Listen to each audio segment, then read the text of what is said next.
சங்கீதம் 29.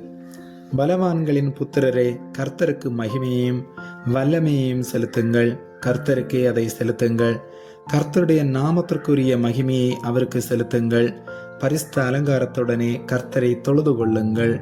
கர்த்தருடைய சத்தம் தண்ணீர்களின் மேல் தொனிக்கிறது. மகிமையுள்ள தேவன் முழங்குகிறார்.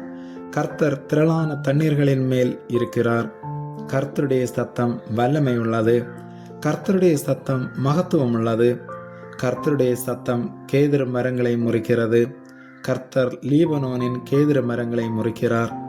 அவைகளை கன்று குட்டிகளைப் போலவும் லீபனோனையும் சீரியோனையும் காண்டாமிருக குட்டிகளைப் போலவும் துள்ள பண்ணுகிறார்.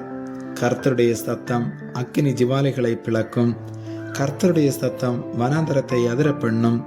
கர்த்தர் காதேஸ் வனாந்தரத்தை அதிர பண்ணுகிறார்.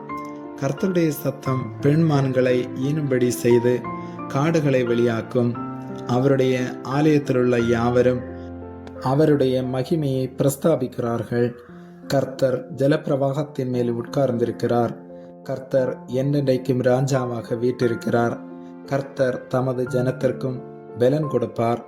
கர்த்தர் தமது ஜனத்திற்கு சமாதானம் அருளி அவர்களை ஆசீர்வதிப்பார். ஆமேன்.